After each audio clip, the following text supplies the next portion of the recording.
مومن ان صفات کو پیدا کرے تو پہلی صفت جو وجود میں پیدا کرنی ہے صفت علم ہے. جب علم آئے گا تو مومن سمجھ سکے گا کہ میرے اندر کون کون سی بری عادتیں ہیں اور اچھی عادتیں ہیں, مجھے کیسے ان کو پنپنا ہے. دوسری صفت ہم نے بتایا غصے پہ کنٹرول کرے تو صفت حلم کو پیدا کرے.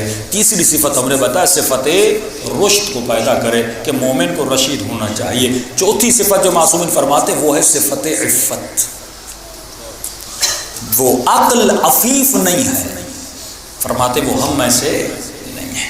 آج معاشرے سے عفت کو ختم کیا جا رہا ہے. جوانوں کی عفت, خواتین کی عفت. دیکھیے دو پاورز ہیں اس دنیا میں, ایک الہی پاور ہے, ایک شیطانی پاور ہے. شیطان ان صفات کو آپ کی عقل سے نکالتا ہے. یہ زینت عقل ہیں. جس طرح لباس زینت بدن ہے, جس بدن پر لباس نہ ہو وہ بدن بے حیا ہے. جس عقل میں عفت نہ ہو فرمایا وہ عقل زینت والی عقل نہیں ہے. اپنے وجود میں عفت کو پیدا کرو. پانچویں صفت معصوم فرماتے ہیں وہ ہے سیلف کنٹرول. جس انسان کے وجود میں کنٹرول نہیں ہے وہ انسان کبھی بھی اہل بیت کی راہ میں چل نہیں سکتا. انسان گناہ کب کرتا ہے جب اس کا کنٹرول ختم ہو جاتا ہے. اور عقل کا ترجمہ بھی لفظ بند ہے. عقل یعنی گرہ لگانا. عقل مند وہ ہے جس کے وجود میں کنٹرول کی صفت ہوگی. اب یہ شہوت پر بھی کنٹرول کر سکتا ہے, یہ اپنے غصے پر بھی کنٹرول کر سکتا ہے, اپنی بے حیائی پر بھی کنٹرول کر سکتا ہے, اپنی ہر شے پہ کنٹرول کر سکتا ہے جب تک اس کے وجود میں سیلف کنٹرول نہیں ہوگا. چھٹی صفت جو انسان کی عقل میں ہونی چاہیے فرمایا وہ عزت نفس ہے, سیلف رسپیکٹ ہے. ایک مرتبہ سیلف کنٹرول ہے, ایک مرتبہ سیلف رسپیکٹ ہے. عقل مند وہ ہے جو اپنے نفس کی خود عزت کرے, یہ نہ کہ اپنی عزت کو بیچ دے. فرمائے وہ مومن نہیں جو کوڑی کی وجہ سے عزت کو بیچ دے, وہ مومن نہیں جو پیسوں کی وجہ سے عزت کو بیچ دے, وہ مومن نہیں جو پیسوں کی وجہ سے اپنی عفت کو ختم کر دے.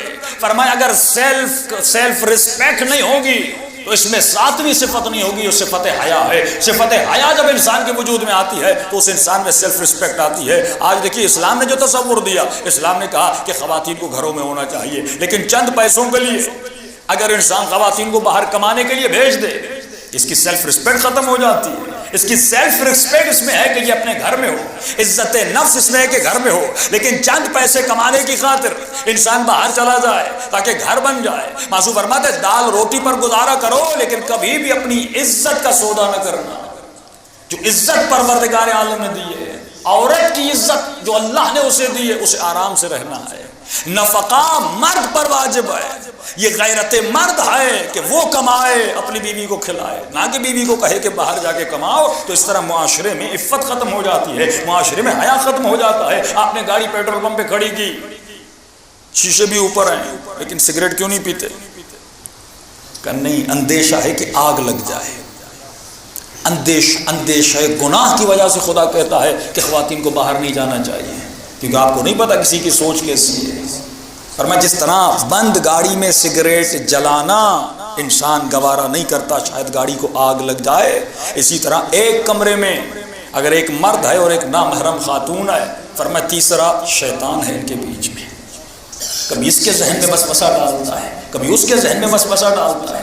یہی لگژری لائف کا اسٹائل جو مغرب نے ہمیں دیا کہ صرف کماؤ اور کماؤ اس لیے کہ تمہیں اچھا گھر بنانا ہے, تمہیں اچھی گاڑی بنانی ہے, تمہیں اچھا بستر بنانا ہے, تمہیں اچھا اسکول بنانا ہے, تمہیں اچھی تعلیم حاصل کرنی ہے. یہ سب چیزیں اچھی ہیں, لیکن فرمایا ہدف اچھا ہونا چاہیے. صرف ہدف اگر دنیا تک باقی رہا تو انسان خسرت دنیا والآخرہ ہو جاتا ہے. ہدف اعلیٰ ہونا چاہیے. بہترین ہدف اور ایجوکیشن کا سسٹم جو پروردگار عالم نے دیا, فرمایا ایجوکیشن اور جو تربیت کی ذمہ داری ہے میں نے خاتون کو دی ہے, اور جو کمانے کی ذمہ داری ہے وہ میں نے مرد کو دی ہے.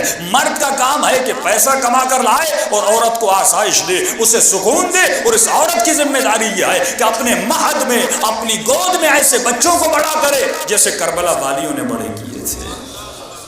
ظاہر ہے جب کوئی کمانے جائے گا, تھکا ٹوٹا ہوا گھر آئے گا, کیا بچوں کو ٹائم دے سکے گا؟